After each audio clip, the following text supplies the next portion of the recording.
Vous souhaitez mettre en vente une parcelle ou tout autre bien immobilier? Guérit TV Monde vous offre une opportunité unique. Saisissez-la pour une promotion efficace de votre produit via notre réseau puissant de communication. Faites-nous confiance et contactez le 00 229 91 19 10 10 pour tout autre renseignement. Une nouvelle émission sur Guérit TV Monde, La Position. Tous les mercredis à 21h sur votre web télévision. Prenez le rendez-vous pour savoir la position ou la lecture de tel ou tel acteur politique sur des sujets brûlants de l'actualité. Guérit TV Monde, le leader des web TV. Plusieurs partis politiques de l'opposition se sont réunis en conférence de presse hier et parmi ces partis politiques, on a remarqué la présence du parti FCBE qui a surpris un bon nombre de personnes. Mesdames et messieurs, pour ce numéro de votre émission, La Position, je reçois pour vous le représentant du parti qui était présent hier à cette conférence, Alain Adiou. Il est conseiller politique, membre du parti FCBE. Alain Adiou, bonsoir. Bonsoir, madame. Merci de nous accueillir dans vos locaux. C'est moi qui vous remercie d'être venu jusqu'à nous. C'est un plaisir, c'est notre devoir. Partagez. Alors, à la conférence de presse hier, vous avez évoqué la possibilité d'un accord entre votre formation politique et le parti Les Démocrates. Pourquoi? Comment prévoyez-vous cet accord? Merci d'avoir fait vraiment ce déplacement pour chercher à bien comprendre ce que nous avons dit hier et ce qui risque de se passer. N'oubliez pas que le 8 mars dernier, donc il y a quelques jours seulement, le parti FCBE a sorti une déclaration pour se prononcer sur ce qui se passe actuellement dans notre pays relativement au code électoral, oui, qui est en train de subir des modifications extrêmement dangereuses pour notre pays et pour sa démocratie. Et à la fin de sa déclaration, FCBE a lancé un appel, qu'il a même qualifié d'appel pressant, à toutes les formations politiques qui ne se reconnaissent pas dans le code, pour que ces formations se retrouvent et qu'ensemble, ils envisagent ce qu'ils doivent faire, ce qu'elles doivent faire. Nous avons lancé cet appel-là le 8 mars et avant-hier, le 12, le parti Les Démocrates nous a téléphoné. D'accord. Voilà, le vice-président, le deuxième vice-président du parti Les Démocrates, qui est président du groupe parlementaire Les Démocrates à l'Assemblée nationale, pour ne pas le nommer le député, l'honorable Tchadé, le député Tchadé, Nourine, a téléphoné au secrétaire exécutif national du parti, Paul Humpé, pour solliciter la présence de FCBE aux côtés de Les Démocrates. Ce qui n'avait pas été fait. À l'occasion de leur sortie pour une déclaration. D'accord. Une déclaration souhaitée commune de l'opposition. Vous vous en doutez bien, FCBE qui a précédé, qui a dit quelque chose, qui a lancé un appel quelques jours plus tôt, ne peut pas se dérober à cette invitation-là. Bien au contraire, nous avons accueilli l'invitation et nous nous sommes retrouvés. Pour tout dire, nous avons même contribué à la rédaction du projet de déclaration. Nous avons travaillé ensemble et hier, nous nous sommes retrouvés. Mais on savait très bien que ce qui allait créer l'événement, c'était la présence de FCBE aux côtés de Les Démocrates. Mais qu'ils vous souviennent, chers amis et chers Béninois, qu'ils vous souviennent que en 2016, quand Patrice Talon prenait le pouvoir, son opposition naturelle, c'était FCBE, le parti FCBE. C'est vrai, dans sa grande expression, tout l'ensemble du parti FCBE. Donc FCBE, naturellement, est de l'opposition à Patrice Talon. C'est vrai qu'il y a eu des difficultés au sein du parti. Un certain parti FCDB qui prêtait à confusion à un moment donné, dont on n'entend plus beaucoup parler. Et puis, entre-temps, les démocrates. Mais moi, en m'amusant, je dis, mais est-ce que la carte d'identité d'un parti dépend d'une, deux, trois, quatre, cinq personnes? Non. Un parti politique, lorsqu'il est créé, se déclare ou de la mouvance, ou de l'opposition, ou neutre.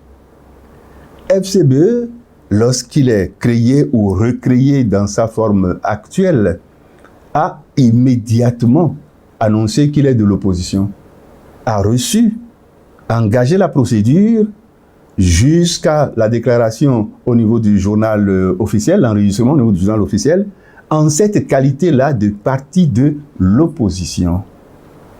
C'est vrai que entre-temps, et même assez souvent, on a entendu parler des gens de la mouvance dire « Oh, ben ils sont avec nous, c'est l'un des nôtres ». Les gens de l'opposition disent « Mais écoutez, il y a plusieurs manières de faire l'opposition.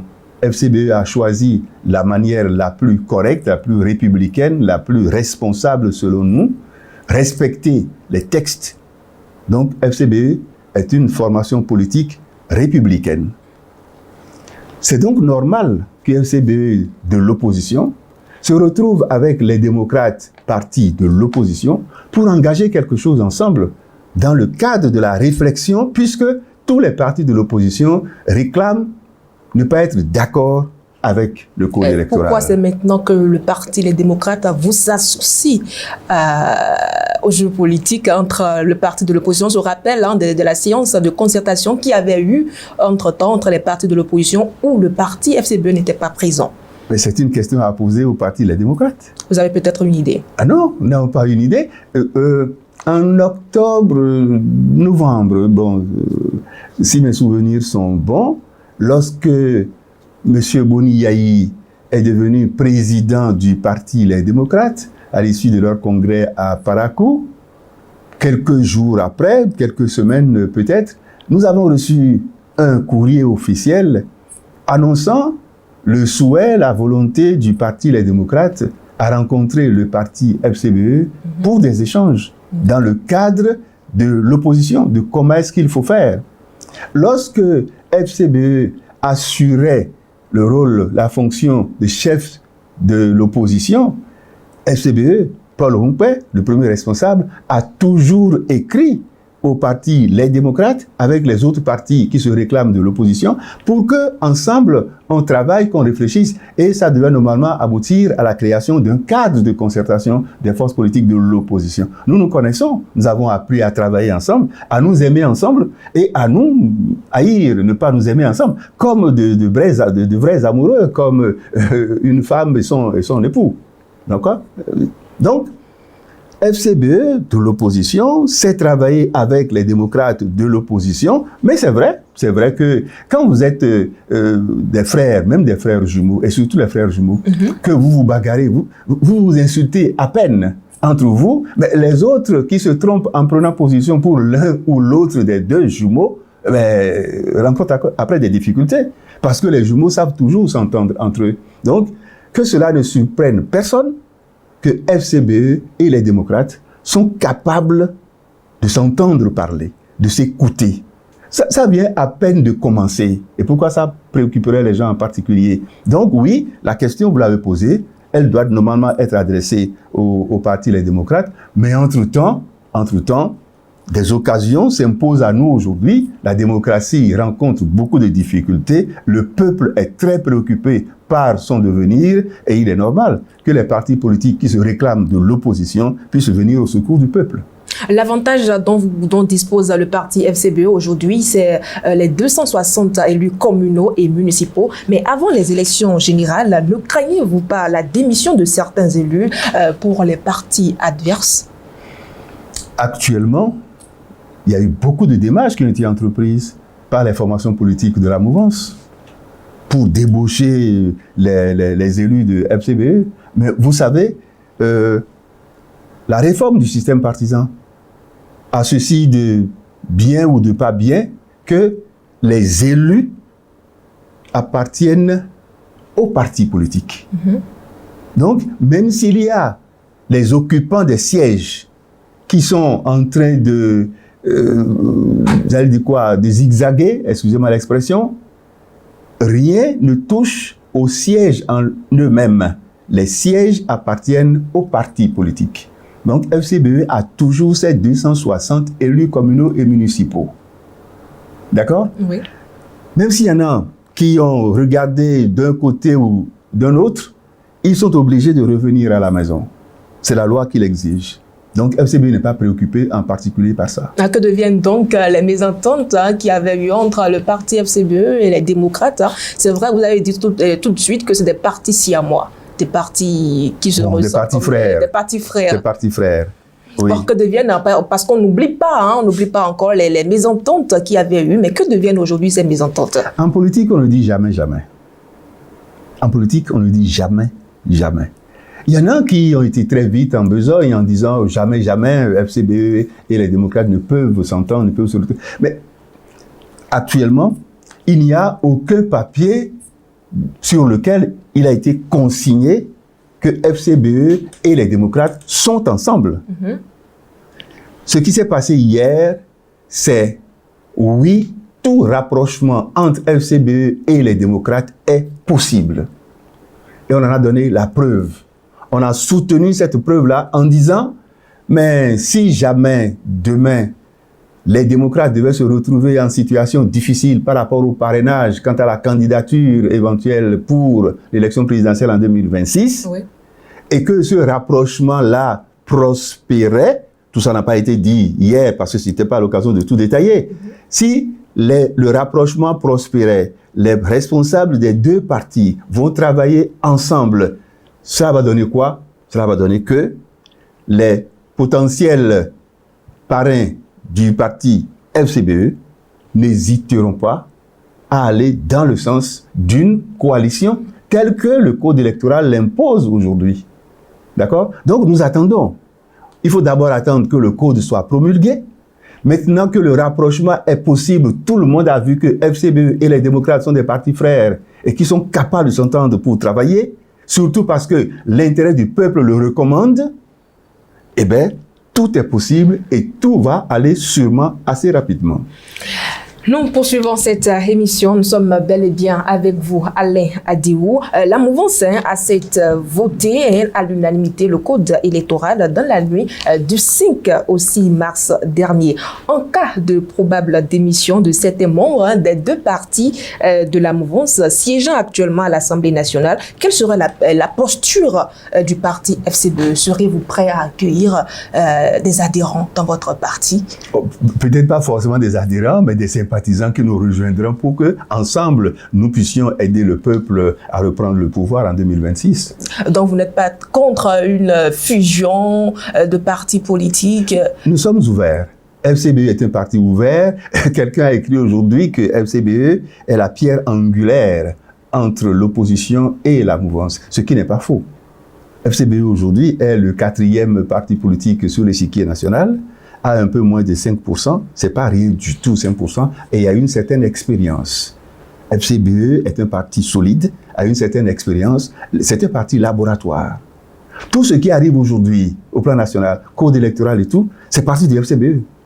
Nous avons éprouvé les différentes lois, nous en avons souffert, nous nous sommes retrouvés en atelier successivement pour réfléchir à Grand Popo et à Cotonou, et nous avons élaboré des préoccupations que nous avons soumises à qui de droit pour qu'on puisse corriger ce qui fait problème jusqu'à ce qu'en 2026, nous puissions avoir des élections correctes.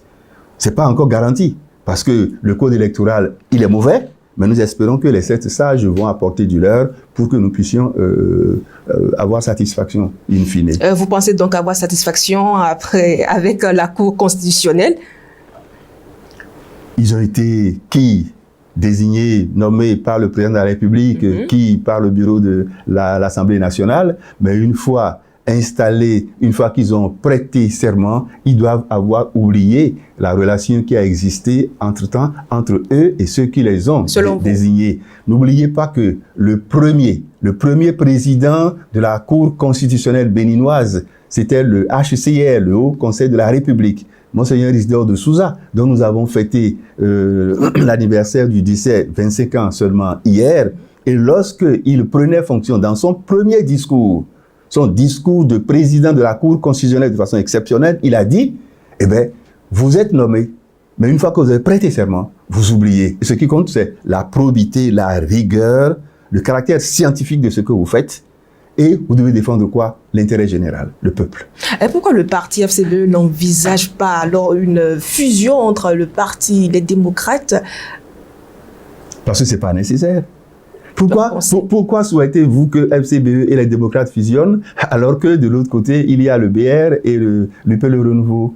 Ce n'est pas nécessaire pour le moment. Mais si plus tard, dans quelques années, cela devenait utile, les responsables du parti en ce moment-là aviseront.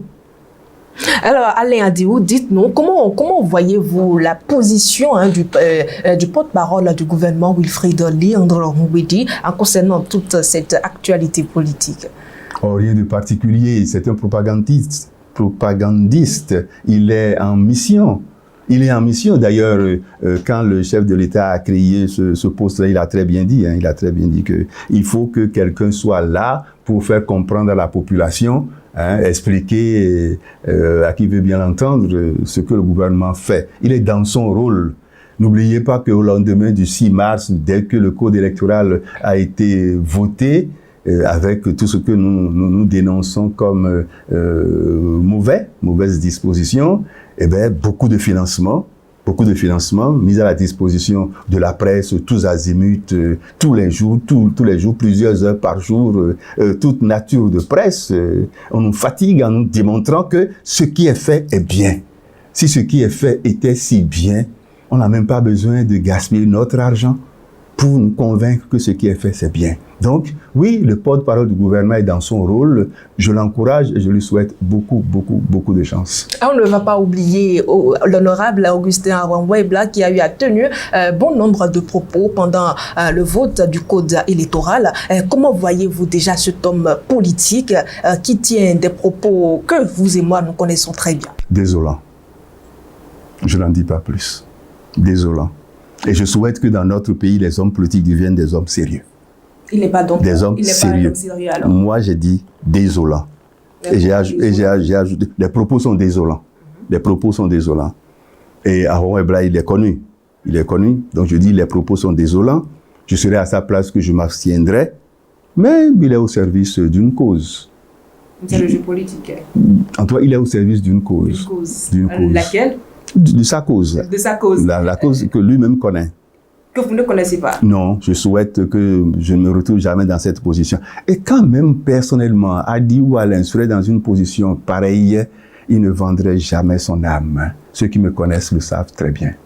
Alors, aujourd'hui, dites-nous, quels sont les objectifs que vise le parti FCBE?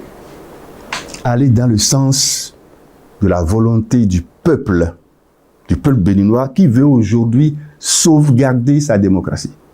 Le peuple ne demande qu'une seule chose, le rétablissement de sa démocratie, tout en applaudissant les réalisations physiques obtenues de 2016 à 2026 par le chef de l'État actuel, Patrice Talon. C'est pas ça qui est remis en cause. Les réalisations physiques sont applaudies, c'est bien. Le peuple accepte ça. Mais le peuple regrette que pendant que tout ceci est fait, que lui, peuple, n'ait pas à manger. Qu'on ne se soit pas occupé de sa situation personnelle. Ce que le peuple veut, c'est ce que FCBE veut. Et j'espère que c'est ce que toute l'opposition veut.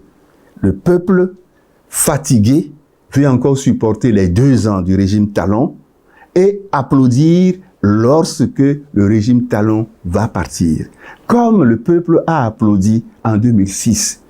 Je m'excuse de le dire, Zinsouwe do Zodoué, bon Talon ka do Khotieme. Nous avons entendu ça. Et je voudrais chanter ça à nouveau. Et cette fois-ci dans l'autre sens. Mais je répète, Zinsouwe do Zodoué, bon Talon do Khotieme. Ça, c'était en 2016. D'accord? Et je dis, mon souhait, c'est qu'en 2026, ce soit encore chanté par le même peuple qui veut quoi?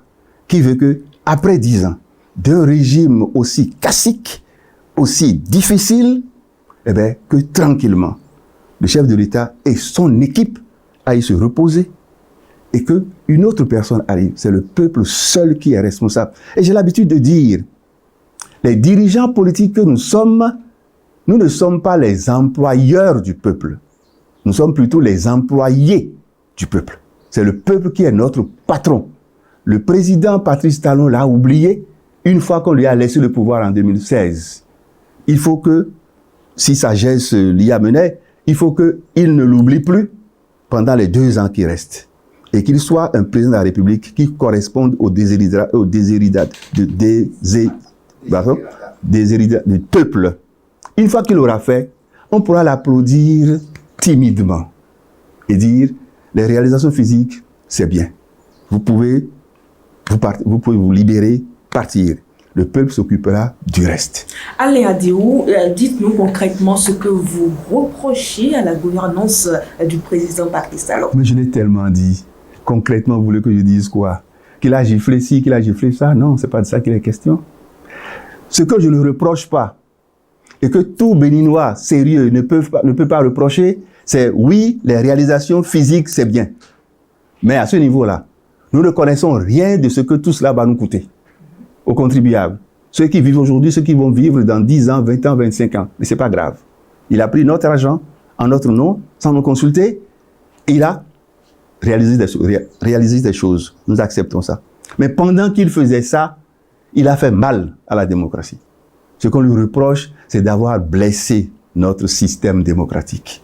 J'étais à la conférence nationale. Et quand on dit conférence nationale, on n'oublie pas la sueur, les chaudes sueurs, mais surtout le sang qui a coulé. Les enfants, les jeunes, les étudiants, les travailleurs se sont battus. Je porte dans ma chair, personnellement, difficile, je porte comme un lourd fardeau que le président de la République ait fait détruire l'hôtel PLM à Ridjou. C'est une référence importante. Un peuple dont on lave le cerveau est un peuple qui perd le nord. Personne ne peut me convaincre qu'on peut construire demain en oubliant aujourd'hui. Et qu'on peut construire aujourd'hui en oubliant le passé, hier. Non. Le chef de l'État et son régime se comportent comme si avant 2016, il n'y a rien. Le Bénin n'est pas né en 2016. Ils sont venus serviteurs maladroits du peuple, du pays. Ils n'ont qu'à nous laisser tranquilles. On va les supporter pendant les 2 ans qui restent. Et après, sans qu'ils craignent quoi que ce soit, nous allons reprendre en main ce qui a été mal fait et on va reconstruire. Le Béninois est un pacifique. Que le pays reste dans cette optique-là, que le chef de l'État n'oblige personne à sortir dans la rue pour revendiquer quoi que ce soit, je le souhaite. Mais si le pays devait basculer, si le peuple devait se sentir obligé de sortir pour réclamer ses droits, on ne peut pas empêcher au peuple de sortir et de réclamer ses droits. C'est vrai qu'à chaque fois qu'on célèbre la conférence des forces vives de la nation, aucune action n'est menée au niveau du chef de l'État Patrice Talon et du camp de la mouvance. Mais c'est la même chose au niveau des partis politiques de l'opposition. Rien n'est fait pour rappeler au peuple son histoire, d'où il vient. En 2019, qu'ils vous souviennent que les dirigeants de notre pays, les dirigeants actuels, avaient comparé ce qui s'est passé en 2019, c'est-à-dire avoir osé, excusez-moi l'expression, violer notre Constitution, avoir touché à la Constitution nuitamment et précipitamment. Ils avaient comparé ça à ce que la conférence nationale a donné comme acquis, à la conférence nationale même. Mais c'est dramatique. Que la conférence nationale n'ait pas résolu tous les problèmes, ce n'était pas l'objectif non plus. Donc, c'est un fait. Mais la conférence nationale a posé les bases et ces bases-là doivent être solides. Mais vous avez dit oui, au niveau de la mouvance, on ne célèbre pas. Au niveau de l'opposition aussi. Mais l'opposition n'a pas autant de moyens que ceux qui dirigent. Et ceux qui peuvent célébrer, qui font l'effort de célébrer, c'est la société civile. Hier, l'Église catholique et un bon parterre de gens qui savent se souvenir ont célébré la mémoire du président de la conférence nationale, Monseigneur Isidore de Souza. C'est déjà pas mal.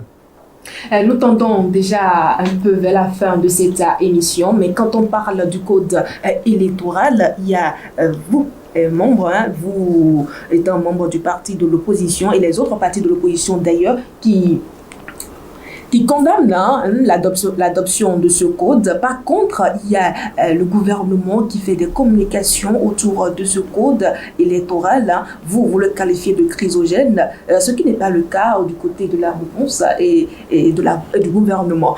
Ne voyez-vous pas déjà une confusion entre toutes ces communications?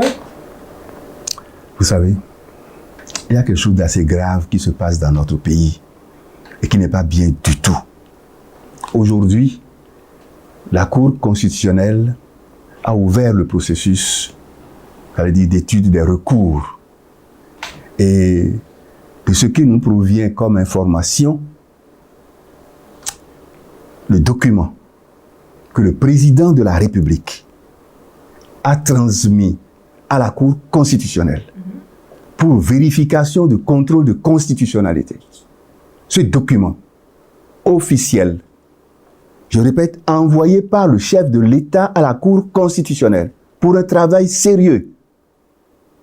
Ce document ne serait pas l'exacte copie de ce que les députés ont voté à Porto-Novo. Avez-vous les preuves? Il y a quelques jours. Comment voulez-vous que j'ai des preuves matérielles?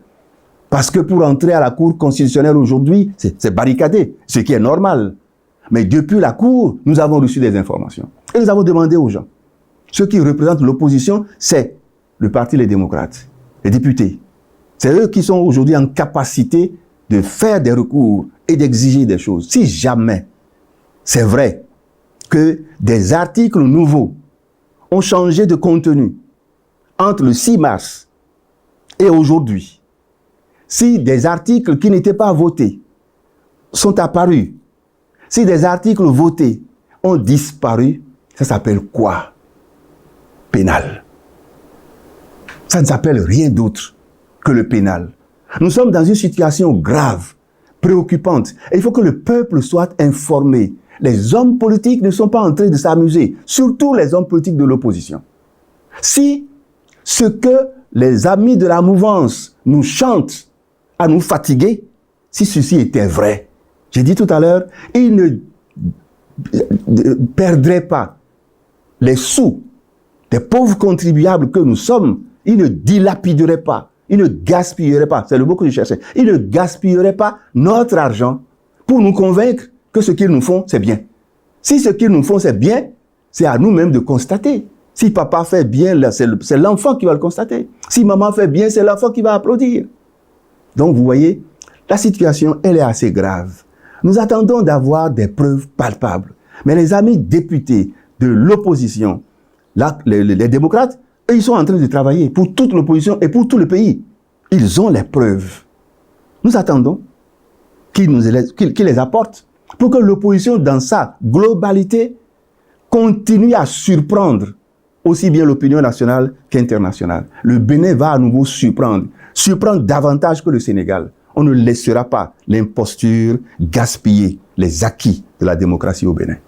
Nous sommes déjà à la fin de cette émission. Alain Adibou, un mot pour finir. Merci d'être venu. Que le peuple béninois continue à écouter ce qui se passe. Nous voulons établir une démocratie participative. Pour le moment, nous en sommes à une démocratie représentative qui a du plomb dans l'aile. Mais que le peuple, surtout la jeunesse, cherche à s'informer, à se former. On ne naît pas homme politique du jour au lendemain. Moi, j'ai l'habitude de dire, je suis en train de sortir de scène. Je commence à être fatigué. Mais il faut que la jeunesse s'intéresse à la chose politique en dehors des facilités pécuniaires. Je vous remercie. C'est nous qui vous remercions, Alain Adibou, pour avoir accepté de nous accueillir dans vos locaux pour cette émission La Position. Mesdames et messieurs, nous sommes donc à la fin de ce numéro. Merci d'avoir été des nôtres. On se donne rendez-vous très prochainement. Pourquoi pas à Porto-Novo. Au revoir. Acteurs politiques sur des sujets. Une nouvelle émission sur Guérit TV Monde, La Position. Tous les mercredis à 21h sur votre web télévision.